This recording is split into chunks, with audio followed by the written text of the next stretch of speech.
खजीने में है।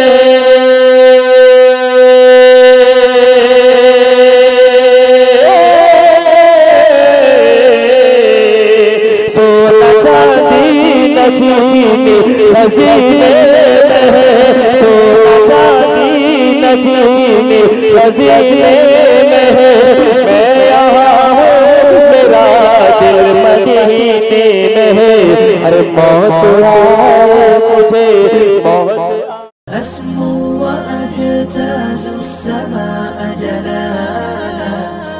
RK मुशायरा media. हजरत वाला को मैं इस शेर के साथ दावत देना चाहता हूँ कि नाम इनका मिल्लत बैज़ा के परवानों में, नाम इनका मिल्लत बैज़ा के परवानों में, वो बहरे सूरत अज़ीमुश्शान इंसानों में।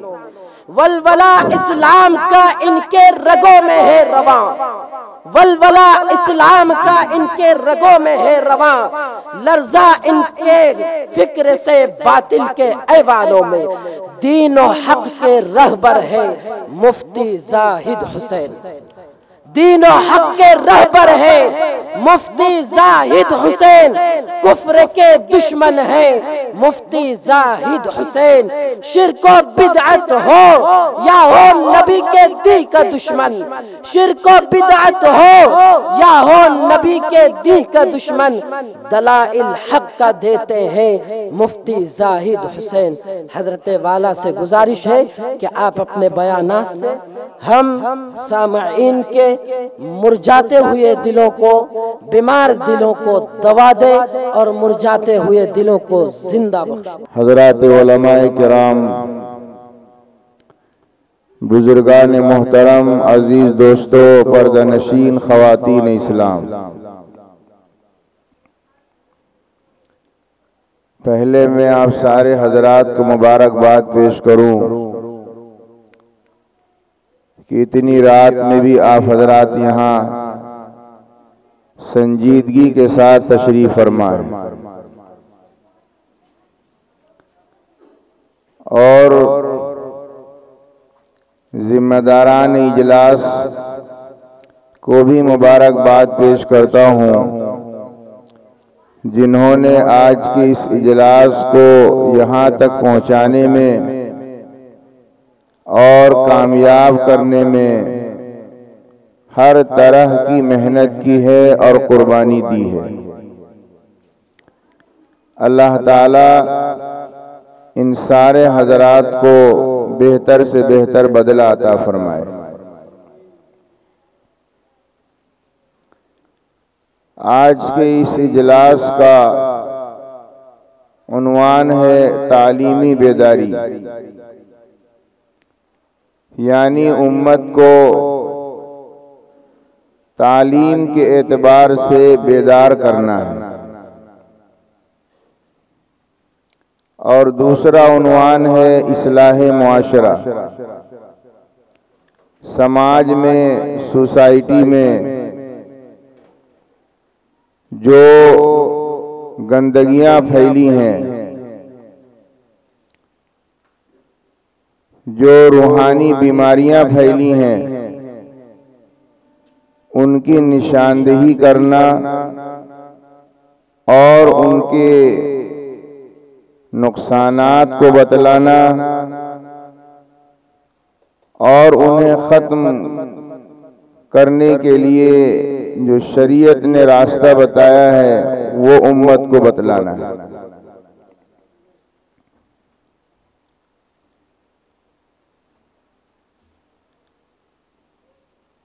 अल्लाह ताला ने अंबियाए किराम अलैहिमुस्सलातु वस्सलाम को दुनिया में इंसानों की हिदायत के लिए भेजा है। हजरत आदम अलैहिस्सलातु वस्सलाम इस दुनिया में पहले तशरीफ लाए और आखिर में सरकार दो आलम आकाए मदनी ताजदार मदीना इमामुल अंबिया जनाब मुहम्मदुर रसूलुल्लाह सल्लल्लाहु अलैहि वसल्लम तशरीफ लाए। इस दरमियान में हजार अंबिया किराम दुनिया में अल्लाह की तरफ से भेजे गए हैं। हजरत इब्राहीम अलैहिस्सलातु वस्सलाम बहुत बड़े दर्जे के नबी हैं और हजरत इब्राहीम अलैहिस्सलातु वस्सलाम के एक बेटे हजरत इसहाक अलैहिस्सलातु वस्सलाम हैं और एक बेटे हजरत इस्माईल अलैहिस्सलातु वस्सलाम हैं। हजरत इसहाक अलैहिस्सलातु वस्सलाम के बेटे हजरत याकूब अलैहिस्सलातु वस्सलाम और हजरत याकूब अलैहिस्सलातु वस्सलाम के बेटे हजरत यूसुफ अलैहिस्सलातु वस्सलाम हैं। ये एक नबियों का घराना है। आप देखते होंगे हमारे समाज में कोई घराना ऐसा होता है जिस घराने के अक्सर अफराद डॉक्टर होते हैं। बहुत से घराने ऐसे होते हैं जिस घराने के अक्सर मेंबरान हाफिज कुरान हैं। 4 बेटे हैं, चारों हाफिज कुरान हैं।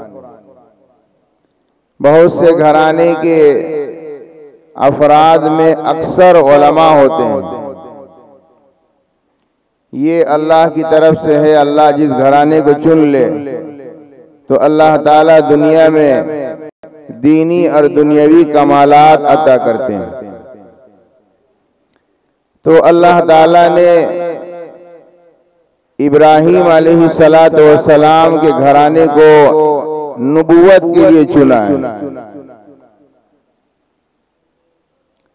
हजरत याकूब अलैहिस्सलातु वस्सलाम नबी हैं तो उनके वालिद हजरत इसहाक अलैहिस्सलाम भी नबी हैं। उनके चचा हजरत इस्माईल अलैहिस्सलातु वस्सलाम नबी हैं और उनके दादा हजरत इब्राहीम अलैहिस्सलातु वस्सलाम नबी हैं।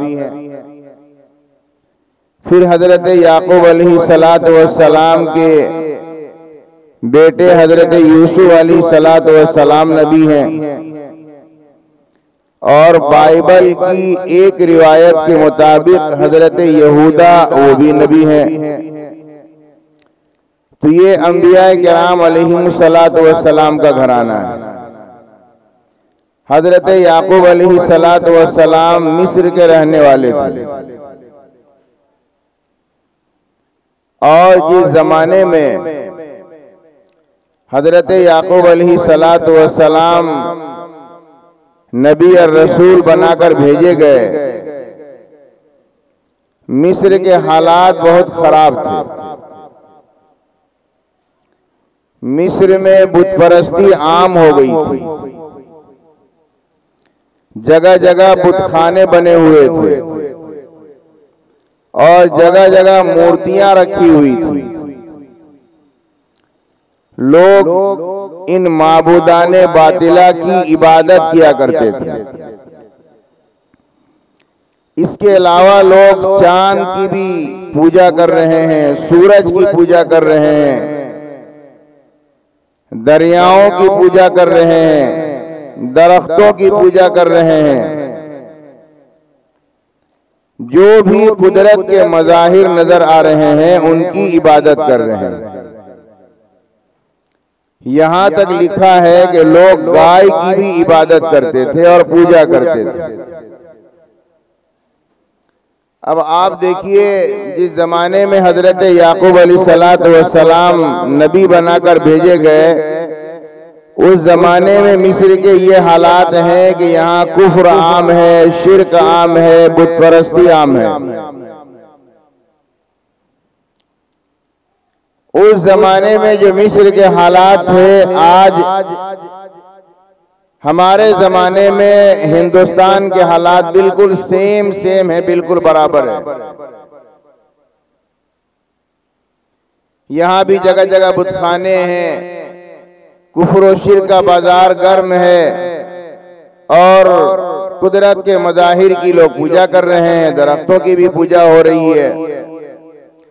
तो हालात बिल्कुल बराबर बराबर है। ऐसे वक्त में हजरत याकूब अलैहिस्सलातु वस्सलाम का जब आखिरी वक्त आया, जब आप दुनिया से जाने लगे और आपको मौत आने वाली है, तो आप देखते होंगे जब हमारे समाज में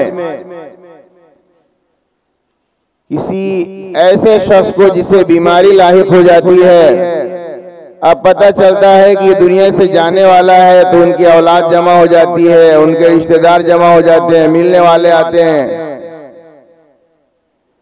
हजरत याकूब अलैहिस्सलातु वस्सलाम ने अपनी सारी औलाद को जमा किया और जमा करने के बाद अपनी औलाद से हजरत याकूब अलैहिस्सलातु वस्सलाम ने ये सवाल किया, मा ताबुदून मिन बादी, मेरे बाद तुम किसकी इबादत करोगे? बहुत गौर से सुनिए इसको आप। अपनी औलाद से कहा, मा ताबुदून मिन बादी, मेरे बाद तुम लोग किसकी इबादत करोगे? कालू नअबुदु इलाहका व इलाहा आबाइका इब्राहीमा व इस्माईला व इसहाका व इलाहन वाहिदा। सारी औलाद ने उनसे ये कहा कि हम आपके बाप और दादा और आपके चचा हजरत इब्राहीम, हजरत इसहाक, हजरत इस्माईल अलैहिस्सलातु वस्सलाम के रब की इबादत करेंगे और एक रब मानकर जिंदगी गुजारेंगे और हम इनके मानने वाले बनकर रहेंगे। कुरान करीम ने इस मंजर को बयान किया है। क्यों किया है? जो हालात मिस्र के थे और एक नबी ने अपनी औलाद से ये कहा है, यानी जब माहौल बिगड़ जाता है, माहौल खराब हो जाता है, समाज में बेदीनी आम हो जाती है, कुफ्र शिर्क का बाजार गर्म रहता है, तो ऐसे वक्त में घर के सरपरस्त और जिम्मेदार की ये जिम्मेदारी है कि अपनी औलाद, अपने रिश्तेदार, अपने मातहतों के ईमान और अमल के बारे में फिक्रमंद हो जाए।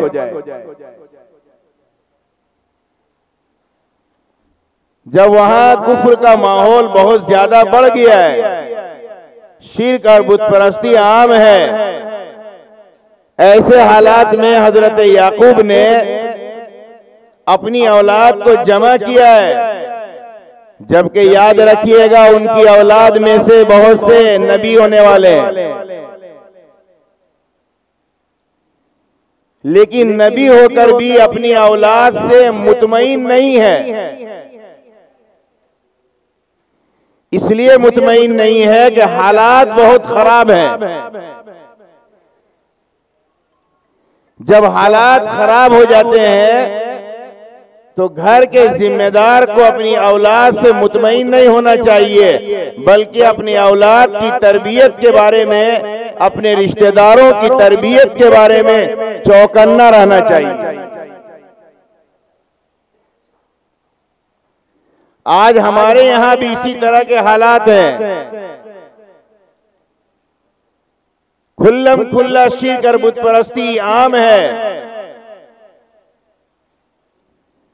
जहां झूठ का कोई सर और पैर नहीं है, जहां जुआ आम हो रही है और जहां नशा हमारे लिए तिजारत का जरिया बन जाए, ऐसे माहौल में जो घर के पेरेंट्स हैं और जिम्मेदार हैं, अरबाब हल्लो अक्द हैं, उनकी ये जिम्मेदारी है अपनी औलाद के बारे में, अपनी बीवी बच्चों के बारे में, अपने रिश्तेदारों के बारे में, अपने पड़ोसियों के बारे में, उनके ईमान और अमल के बारे में फिक्रमंद हो जाए।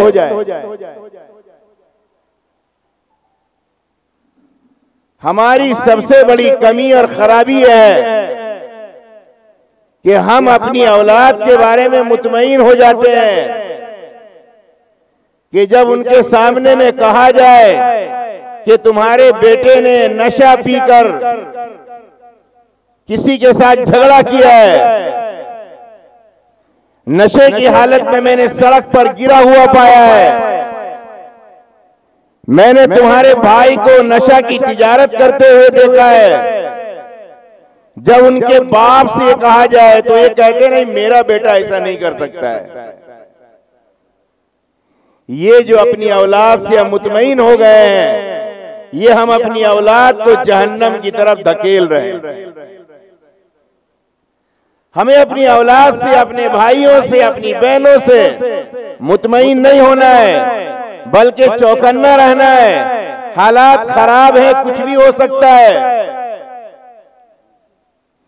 मेरी औलाद कुफ्र भी कर सकती है, शिर्क भी कर सकती है, बदअमली भी कर सकती है, नमाज भी छोड़ सकती है, जुआ भी खेल सकती है, शराब भी पी सकती है। हमें इससे मुतमईन नहीं होना है। एक नबी होकर के, जिनकी औलाद भी नबी है, वो अपनी औलाद से मुतमईन नहीं है। मुतमईन नहीं होने का ये मतलब नहीं है कि उनकी औलाद पे गलत काम कर रही है, बल्कि आने वाले ईमान वालों के लिए हिदायत का सामान है ये तरबियत का जरिया है ये कि हम अपनी औलाद से चौकन्ना है, उनकी तरबियत के बारे में, उनके ईमान के बारे में, उनकी नमाज के बारे में, उनके किरदार के बारे में, उनके अखलाक के बारे में हमें फिक्रमंद रहना है। शोहर को बीवी के बारे में फिक्रमंद होना है, भाई को बहन के बारे में फिक्रमंद होना है, बाप माँ को अपनी औलाद के बारे में फिक्रमंद होना है, तब जाकर के हमारा समाज बेहतरी की तरफ आगे बढ़ेगा।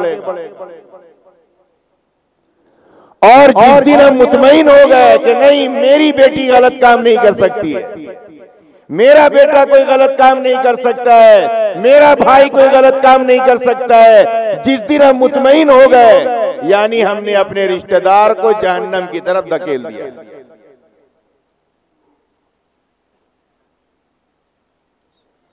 तो अपनी औलाद के बारे में चौकन्ना रहना है, तरबियत करना है उनकी। एक नबी है हजरत ज़करिया अलैहिस्सलातु वस्सलाम। हजरत ज़करिया अलैहिस्सलातु वस्सलाम की तरबियत में हजरत मरियम रहा करती हैं, और हजरत मरियम रज़ी अल्लाह ताला अन्हा एक पाकीज़ा खातून है, जिनकी पाकीज़गी पर मेरा ईमान है, हम सब का ईमान है, जिनकी पाकीज़गी पर कसम खाई जा सकती है। हजरत मरियम के बतन से एक नबी पैदा हुए, हजरत ईसा अलैहिस्सलातु वस्सलाम, जो बनी इसराइल का आखिरी नबी है।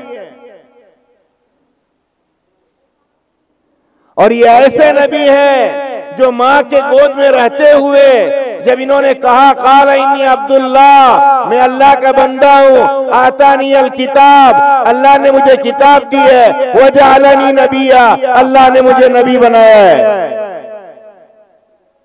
आप अंदाजा लगाइए हजरत मरियम कितनी पाकीज़ा होंगी।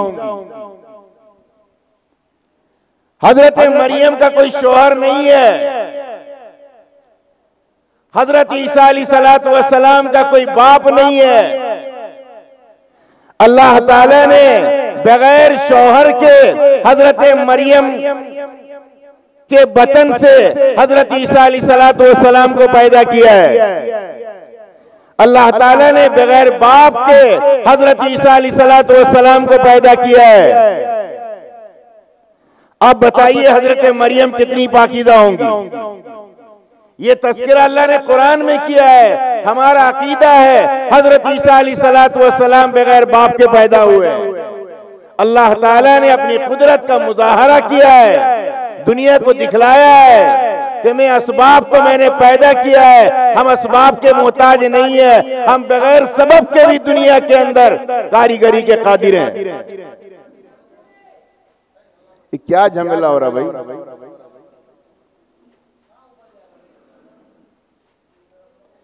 हजरत मरियम अलैहिस्सलाम बेइंतहा पाकीज़ा है, लेकिन आप बताइए हजरत मरियम हजरत ज़करिया की तरबियत में रहती हैं। हजरत ज़करिया के नबी हैं। हजरत ज़करिया अलैहिस्सलाम हजरत मरियम की निगरानी करते हैं, दिनों रात निगरानी कर रहे हैं। ये तरबियत का तरीका है। अचानक रात के आखिर हिस्से में एक दिन हजरत ज़करिया हजरत मरियम के कमरे में चले गए। देखें मरियम किस हालत में, देखा हजरत मरियम के कमरे में फल भरा हुआ है, फ्रूट्स भरे हुए हैं और किस्म किस्म के फल हैं जो बाजार में मिलते भी नहीं है। हजरत ज़करिया अलैहिस्सलाम ने कहा अन्ना लकी हाजा, तुम्हारे लिए कहां से लाया गया है? देखिए यहां रुक करके समझिए, अगर मेरी औलाद के पास मेरी नॉर्मल रेंज से ज्यादा अगर कोई सामान पाया गया है तो बाप और माँ की जिम्मेदारी है कि औलाद से पूछो कि ये सामान तुम्हारे हाथ में कहां से आया। अगर मेरी बेटी कॉलेज जा रही है और कॉलेज से रिटर्न आने के बाद उसके हाथ में एंड्रॉइड मोबाइल है और बाप ने नहीं दिया है, माँ ने नहीं दिया है, तो बाप और माँ की जिम्मेदारी है सवाल करे तुम्हारे हाथ में मोबाइल कहां से आया है। अगर नहीं सवाल करेंगे और समाज में कहा जाएगा मेरी बेटी बहुत फॉरवर्ड लाइफ गुजार रही है, बहुत रॉयल मेंटेन कर रही है, उसके हाथ में आईफोन है, उसके हाथ में एंड्रॉइड मोबाइल है और बहुत लाइफ स्टाइल अलग स्टेटस का मेंटेन कर रही है। मेरे दोस्तों अगर हम मुतमईन हो जाएंगे कल मेरी बेटी गैर के साथ भागने वाली बनेगी। याद रखिए इस बात को। हमें सवाल करना पड़ेगा तुम्हारे हाथ में ये कहां से आया है। जिस तरह हजरत ज़करिया ने हजरत मरियम से सवाल किया अन्ना लकी हाजा, तुम्हारे यहां फल कहां से आया है।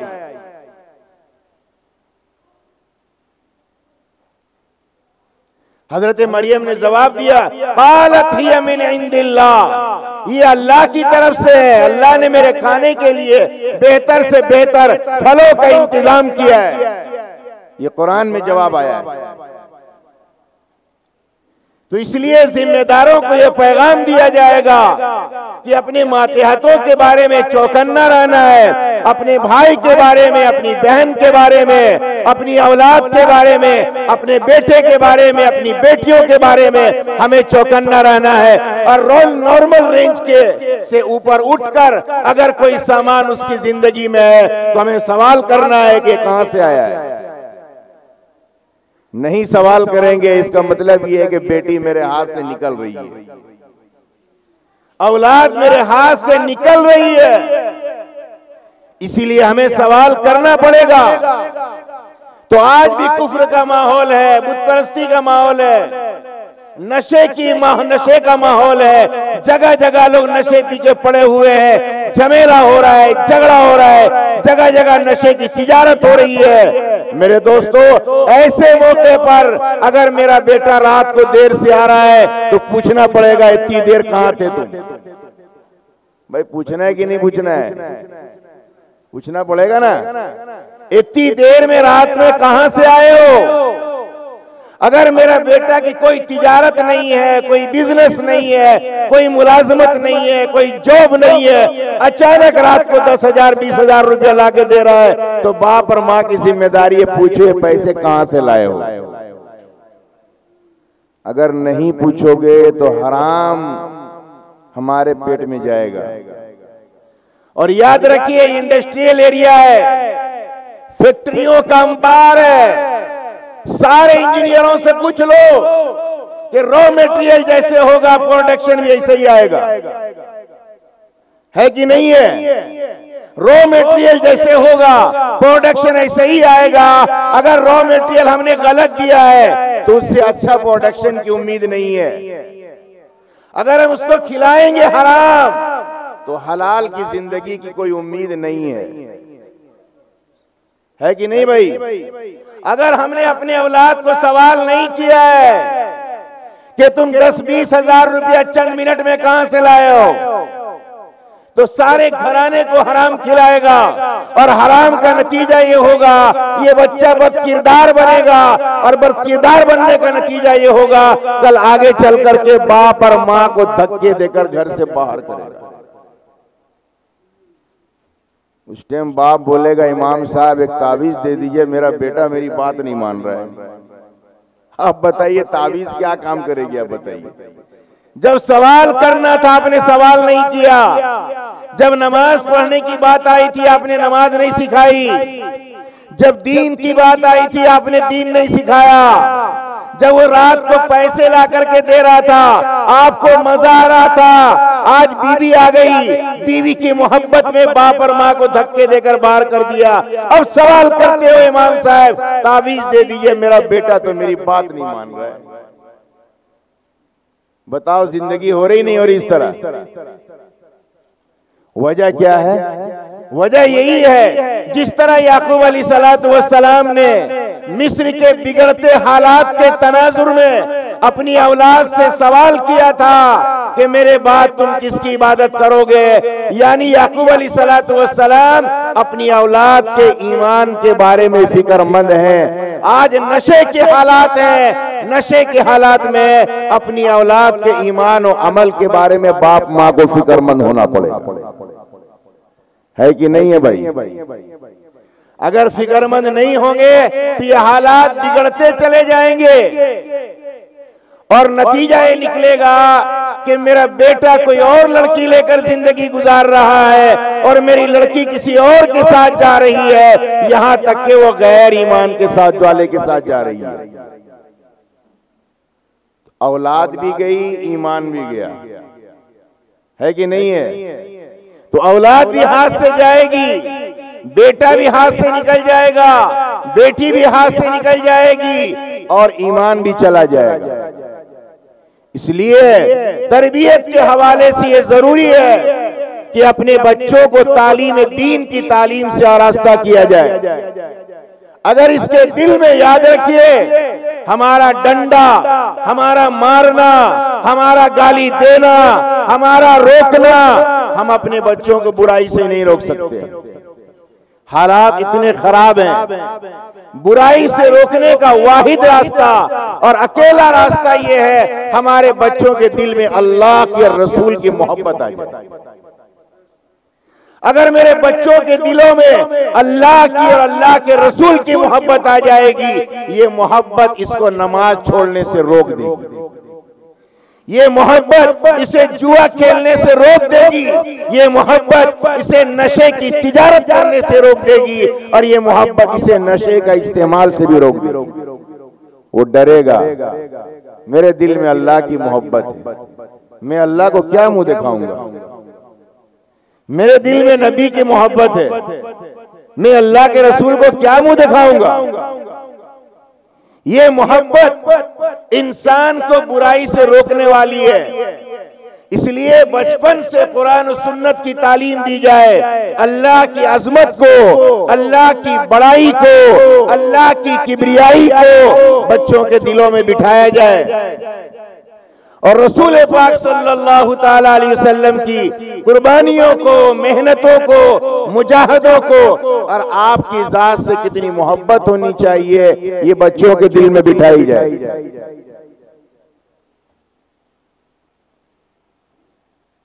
एक किताब है दलाइलुन नबुवा, सीरत रसूल की किताब, जिसमें नबी की सीरत को बयान किया है।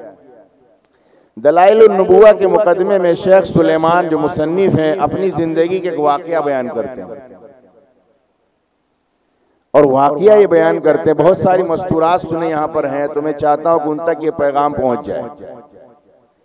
अपनी जिंदगी का वाकया बयान करते हैं, बहुत गौर से सुनिएगा क्या वाकया बयान करते हैं। वो लिखते हैं कि मैं एक रोज सफर कर रहा था और दौराने सफर जब मैं एक बयाबां चटियल मैदान से मैं गुजर रहा था तो मैंने देखा कि मेरे पास वजू करने के लिए पानी खत्म हो गया है। अब पानी भी मेरे पास नहीं है, नमाज का वक्त हो रहा था, तो मैं पानी का तलाश में निकल गया।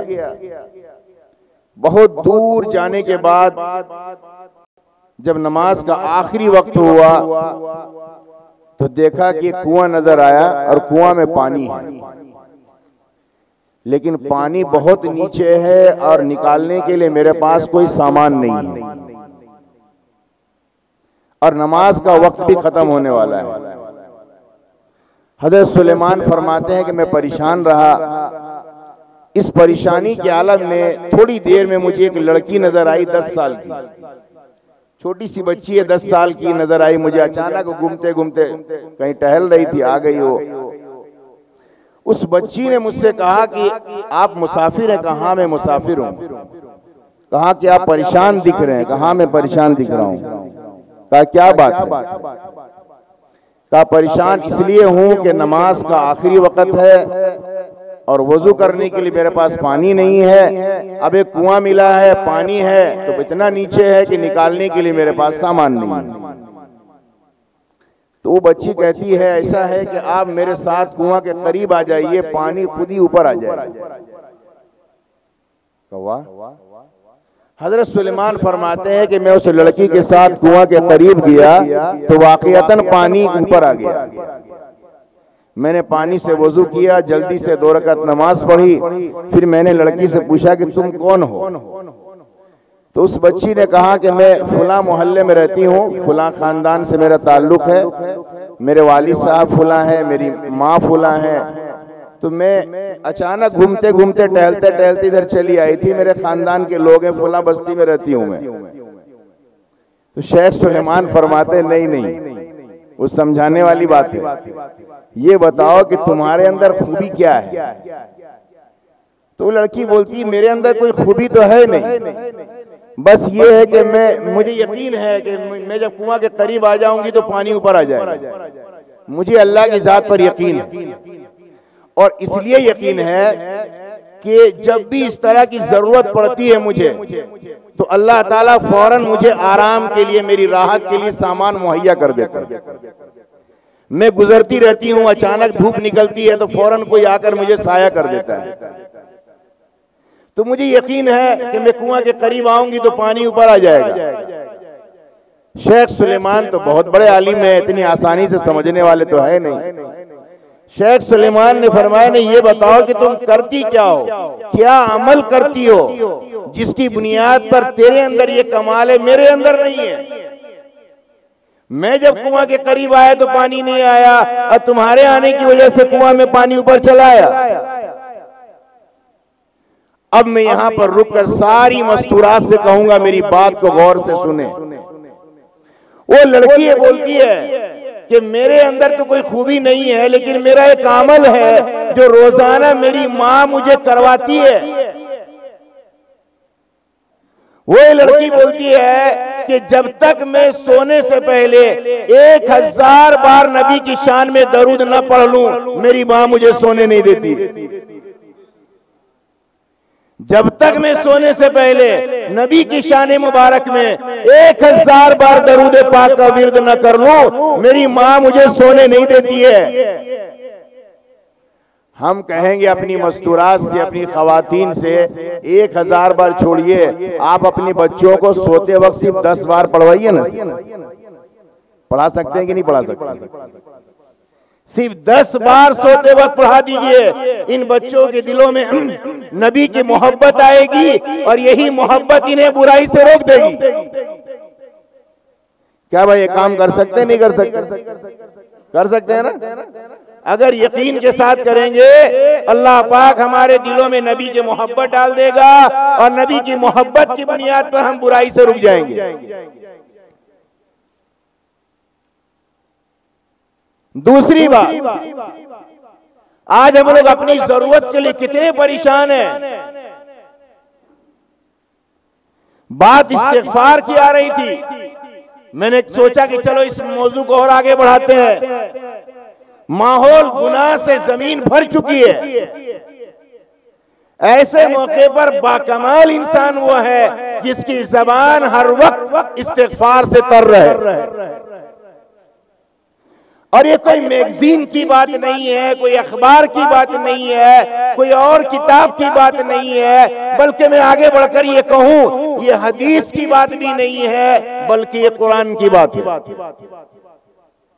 अल्लाह ने कुरान में इस्तिग़फ़ार की फजीलत को बयान किया है और अल्लाह ने फरमाया इस्तग़फ़िरू रब्बकुम, अपने रब का इस्तिग़फ़ार करो, अपने रब के लिए इस्तिग़फ़ार करो, यानी गुनाहों से माफी चाहो। अस्तग़फ़िरुल्लाह अस्तग़फ़िरुल्लाह इतना ही बोलते रहो, या इससे आगे बढ़ो या उससे आगे बढ़ो या सय्यदुल इस्तिग़फ़ार पढ़ो। अपने रब के लिए इस्तिग़फ़ार पढ़ो। इस्तग़फ़िरू रब्बकुम, 6 फायदा है उसके। कितने फायदे हैं भाई? 6 फायदे हैं उसके। इस्तग़फ़िरू रब्बकुम, नंबर 1, इन्नहु काना गफ़्फ़ारा, अल्लाह गुनाहों को माफ करेगा। पहला फायदा रूहानी है, अल्लाह गुनाहों को माफ करेगा। भाई माफ करने वाला कौन है भाई? अल्लाह। इस्तग़फ़िरू रब्बकुम इन्नहु काना गफ़्फ़ारा युरसिलिस समा अलैकुम मिदरारा, अल्लाह आसमान से बारिश बरसाएगा। आज सारी दुनिया का इकोनॉमी डिस्टर्ब है एग्रीकल्चर के डिस्टर्ब होने की बुनियाद पर, और एग्रीकल्चर डिस्टर्ब है बेटाइम बारिश होने की बुनियाद पर। वक्त पे बारिश नहीं हो रही है, जब बारिश होनी है तब नहीं हो रही है, जब नहीं होनी है तब हो रही है। इससे एग्रीकल्चर सिस्टम तबाह हो रहा है। और जब एग्रीकल्चर सिस्टम, खेती बाड़ी का निजाम जब दरहम बरहम हो जाएगा तो उस मुल्क का इकोनॉमी डिस्टर्ब हो जाएगा। कितना बड़ा इकोनॉमी का फार्मूला अल्लाह ने बताया है। इस्तिग़फ़ार करो, अल्लाह टाइम पर जरूरत के मुताबिक आसमान से बारिश बरसाएगा। युरसिलिस समा अलैकुम मिदरारा वयुमदिदकुम बिअमवाल, अल्लाह ताला माल भी अता करेगा।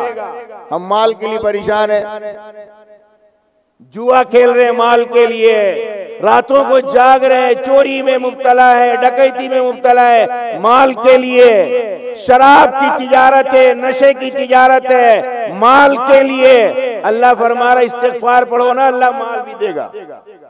वयुमदिदकुम बिअमवाल वयुमदिदकुम बिअमवालिन व बनीन, अल्लाह ताला बेटा भी अता करेगा। किसी की बेटियां ही बेटियां है, बेटा नहीं है। इस्तिग़फ़ार पढ़ो, अल्लाह बेटा भी अता करेगा। आज बेटा हासिल करने के लिए दवाइयां खाई जा रही है, बेटा हासिल करने के लिए ताबीज़ ली जा रही है, बेटा हासिल करने के न जाने कहां कहां सजदे किए जा रहे हैं। लेकिन अल्लाह कुरान में फरमा रहा है इस्तिग़फ़ार करो तो अल्लाह ताला बेटा भी अता करेगा। वयुमदिदकुम बिअमवालिन व बनीन वयजअल लकुम जन्नत, अल्लाह ताला तुम्हारे बाग में फल भी देगा। वयजअल लकुम अनहारा, अल्लाह तुम्हारे लिए पीने के लिए मीठा चश्मा जारी करेगा। ये इस्तिग़फ़ार के 6 फायदे हैं। हजरत अली रज़ी अल्लाह ताला अन्हु के बड़े बेटे हजरत हसन है ना, हसन हुसैन, तो हसन बड़े बेटे हैं। असर के बाद इसी तरह बैठे हुए थे, नमाज के बाद लोग सवाल करते थे, जवाब देते थे, कुछ हिदायतें इरशाद फरमाते थे। एक दिन ऐसा हुआ कि एक साहब आए, कहा जी हजरत मेरा गुनाह बहुत हो गया है, कोई नुस्खा बता दीजिए, अल्लाह मेरे गुनाहों को माफ कर दे। हजरत हसन ने फरमाया इस्तिग़फ़ार पढ़ो। फिर दूसरा शख्स आया, कहा जी हजरत इस बार बारिश वक्त पे नहीं हो रही है, जिसके लिए फसल तबाह होने वाली है, आप कोई ऐसा नुस्खा बता दीजिए कि बारिश बरस जाए और फसल उग जाए। हजरत हसन ने फरमाया इस्तिग़फ़ार पढ़ो। वो किनारे लग गया इस्तिग़फ़ार पढ़ने में। एक ने कहा जी हजरत मेरा कर्जा लदा हुआ है, बहुत ज्यादा लोन हो गया है, इतना कर्जा लदा हुआ है कि समाज में निकल नहीं पा रहे, मेरी इज्जत के लाले पड़े हुए, लोग तकादा कर रहे हैं, मैं शर्मिंदा हूँ, आपको ऐसा नुस्खा बता दीजिए, अल्लाह मुझे माल दे और मैं लोन अदा करूं। हजरत हसन ने फरमाया इस्तिग़फ़ार पढ़ो। एक ने कहा करके हजरत मेरी चार बेटियां हैं, एक भी बेटा नहीं है, आप कोई ऐसा नुस्खा बता दीजिए ताकि मेरा बेटा पैदा हो जाए। हजरत हसन ने फरमाया इस्तिग़फ़ार पढ़ो। उसके बाद कहा हजरत मेरे बाग में फल नहीं हो रहे, कोई पानी दम कर दीजिए ताकि मैं पानी छिड़क दूं तो बाग में फल हो जाए। हजरत हसन ने फरमाया पानी छिड़कने की जरूरत नहीं है, इस्तिग़फ़ार पढ़ो। एक आए का हजरत मैं कुआं खुदवा रहा हूं, पता नहीं क्या पानी आएगा कि नहीं आएगा, आएगा भी तो खारा पानी आएगा, आपको ऐसा नुस्खा बता दीजिए जिससे मीठा चश्मा जारी हो जाए।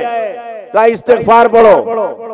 अब सारा मजमा अचंबा हो गया। का हजरत आप ऐसे डॉक्टर हैं कि सारे पेशेंट को एक ही दवा देते हैं, पेशेंट अलग अलग है, दवा सबकी एक है, अलग अलग बीमारी लेके आ रहा है लेकिन दवाएं सबकी एक है। हजरत हसन ने फरमाया क्या तूने कुरान नहीं पढ़ा है? वही आयत पढ़ी है जो अल्लाह ने इरशाद फरमाया है इस्तगफिरू रब्बकुम इन्नहु कान गफ्फारा, अल्लाह गुनाहों को माफ करता है। युरसिलिस समा अलैकुम मिदरारा, अल्लाह आसमान से बारिश बरसाएगा। व युमदिदकुम बि अमवालिन व बनीन, अल्लाह माल अता करेगा, कर्जा अदा करोगे अल्लाह बेटा अता करेगा। व यजअल लकुम जन्नातिन व यजअल लकुम अनहारा, अल्लाह ताला बाग में फल भी देगा, अल्लाह पीने के लिए मीठा चश्मा भी जारी करेंगे। इस्तिग़फ़ार इतने इतने फायदे कुरान में। आखिरी फायदा बताकर अपनी बात खत्म करूंगा, रात लंबी हो रही है इसलिए आखिरी वाकया बताकर अपनी बात खत्म करूंगा। इस्तिग़फ़ार का सबसे बड़ा फायदा क्या बताएं? सुनेंगे आप? इस्तिग़फ़ार का सबसे बड़ा फायदा यह है कि कसरत के साथ इस्तिग़फ़ार करने वाला मुस्तजाबुद दावत बन जाता है। मुस्तजाबुद दावत जानते हैं किसको बोलते हैं? मुस्तजाबुद दावत का मतलब ये होता है जब भी ये अल्लाह से दुआ करे अल्लाह फौरन कबूल कर ले। कितनी बड़ी बात है। तो मुस्तजाबुद दावत बन जाता है कसरत के साथ इस्तिग़फ़ार करने वाला।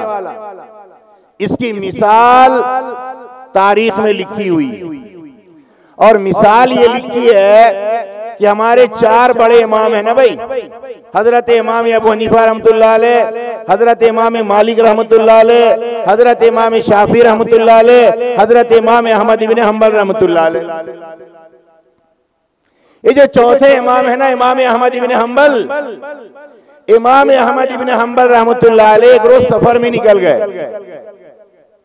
जब सफर में निकल गए तो एक जगह सर्दी का मौसम में रात हुई तो दिल में आया कि फुला मस्जिद में रात गुजार लेंगे। तो शाम को अपने बिस्तर उस्तर मस्जिद में उन्होंने रखा है। लोग नहीं जानते हैं कि ये इमाम अहमद है, हालांकि वो सारे लोग मस्जिद के सारे लोग इमाम अहमद इब्न हंबल के मसलक पे अमल करने वाले हैं, लेकिन उनको ये नहीं मालूम है कि यही इमाम अहमद इब्न हंबल है।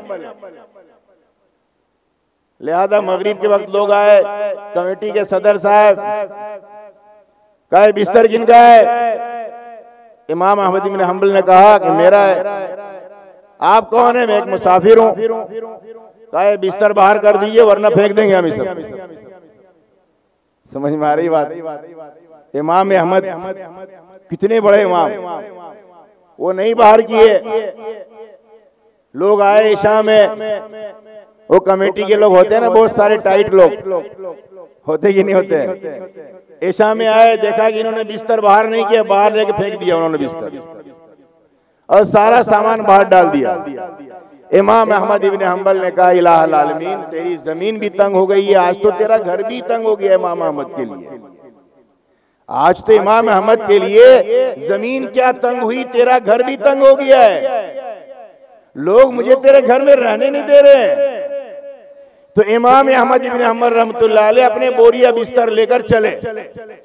तो उसी मोहल्ले में एक होटल था, उस होटल के किनारे आग जल रही थी। तो वहां आप खड़े हो गए, भाई सर्दी का मौसम है, इस होटल के आग चूल्हे के किनारे खड़े रहेंगे तो थोड़ी सी गर्मी भी लगेगी और रात गुजर जाएगी। तो होटल में एक साहब रोटी बना रहा है, तो रोटी बनाने वाले नानबाई के सामने खड़े हो गए। चूल्हे की गर्मी भी लग रही है और उस नानबाई को देख रहे हैं वो। तो नानबाई रोटी का एक लोहिया बनाता है और कुछ पड़ता है, फिर उसे तावा में डालता है, वो रोटी बनती है। फिर कुछ पड़ता है, फिर तावा में डालता है, फिर रोटी बनती है। तो इमाम अहमद इब्न हंबल ने उस नानबाई से कहा कि तुम क्या पढ़ते हो? तो उस रोटी बनाने वाले ने कहा मैं इस्तिग़फ़ार पढ़ता हूं। क्या कहा? मैं इस्तिग़फ़ार पढ़ता हूं। तो इमाम अहमद ने कहा कि तुम इस्तिग़फ़ार क्यों पढ़ते हो? तो उस रोटी बनाने वाले ने कहा मैं इस्तिग़फ़ार इसलिए पढ़ता हूं ताकि मेरी तमन्ना यह है कि मेरी जिंदगी में इमाम अहमद से मेरी मुलाकात हो जाए, इसलिए मैं इस्तिग़फ़ार पढ़ता हूं। तो कहा तेरी मुलाकात अभी तक हुई नहीं है। कहा कि इस्तिग़फ़ार की बुनियाद पर मेरी सारी जरूरतें पूरी हो गई हैं, मेरी एक जरूरत अभी तक पूरी नहीं हुई है, वो ये है कि मैं अल्लाह से तमन्ना करता हूं कि मेरी जिंदगी में इमाम अहमद से मेरी मुलाकात हो जाए, मैं इसीलिए इस्तिग़फ़ार पढ़ रहा हूं। इमाम अहमद इब्न हंबल रहमतुल्लाह अलैह ने फरमाया तेरी ये दुआ भी कबूल हो गई, तेरी ये दुआ भी कबूल हो गई है। आप इस वाक़े से अंदाजा लगाइए, उलमा ने लिखा इस्तिग़फ़ार पढ़ने वाला मुस्तजाबुद दावत बन जाता है, यानी जब भी अल्लाह से मांगो अल्लाह पाक कबूल कर लेते हैं। इसलिए मेरे भाइयों, मेरे बुजुर्गों, मैंने अपनी बातों में कितना पैगाम दिया है। नंबर 1, अपने बच्चों को दीनी तालीम से आरास्ता किया जाए। नंबर 2, अपनी औलाद, अपने रिश्तेदारों, अपने मातहतों के बारे में मुतमईन न हुआ जाए बल्कि चौकन्ना रहा जाए, तब जाकर के समाज की इस्लाह होगी और समाज से बुराई को खत्म किया जाएगा। नंबर 3, अपने बच्चों के सीने में अल्लाह और रसूल की मोहब्बत डाली जाए। नंबर 4, माँ की जिम्मेदारी है अपने बच्चों को सोते वक्त कम से कम 10 बार दरूद पाक का विर्द कराए और पर्दे का एहतमाम भी करने की कोशिश करे। और नंबर 5, इस्तिग़फ़ार की कसरत की जाए ताकि अल्लाह ताला मेरे गुनाहों को माफ करके अल्लाह मुझे नेकियों पर अमल की तौफीक अता फरमाए। वाखिर दावाना अनिल हम्दुलिल्लाहि रब्बिल आलमीन। बिस्मिल्लाहिर्रहमानिर्रहीम।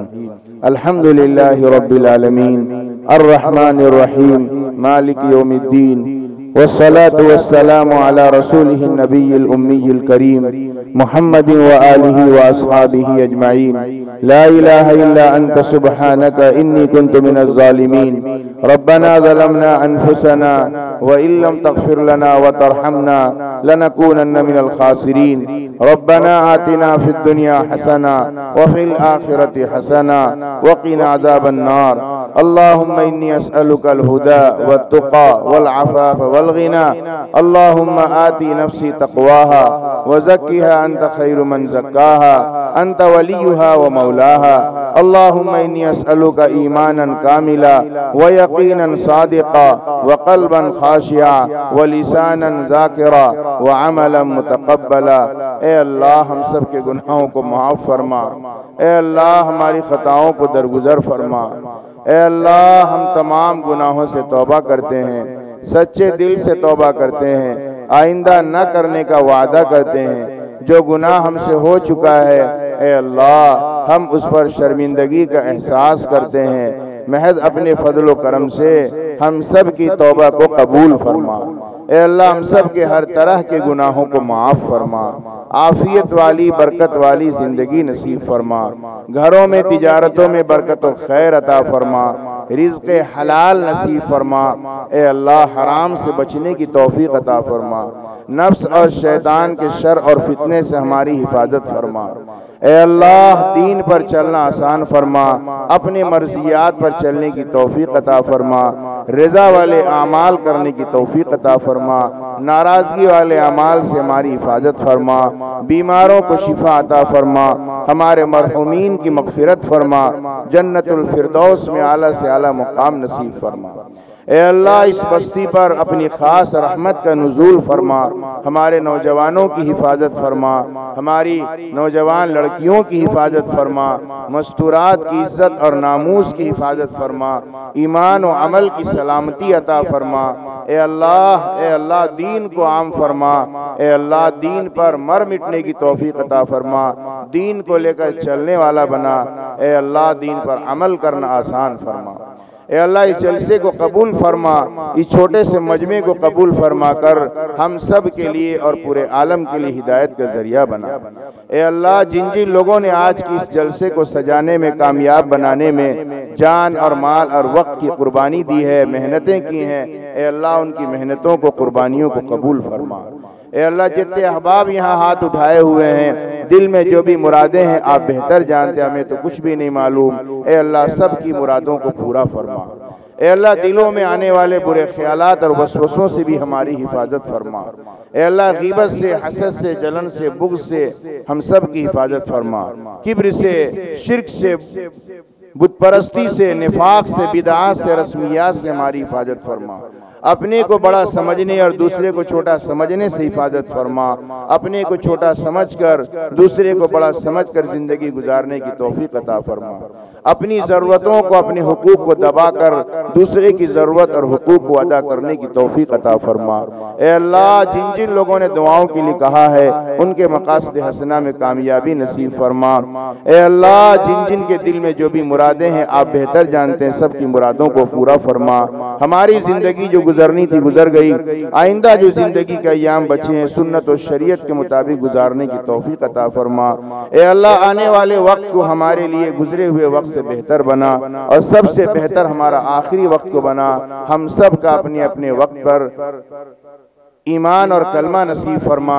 अल्लाह के नबी सल्लल्लाहु अलैहि वसल्लम ने जिन खैर की लाइन से दुआएं मांगी हैं उनमें हमारा हिस्सा इनायत फरमा। जिन शुरूर व फितन से पनाह चाहिए है, ए अल्लाह, उनसे बचने की तौफीक अता फरमा। हम सब का अपने अपने वक्त पर कामिल ईमान पर खात्मा नसीब फरमा। व सल्लल्लाहु तआला अला खैरि खल्क़िही मुहम्मदिन व आलिही व अस्हाबिही अजमईन बिरहमतिका या अरहम।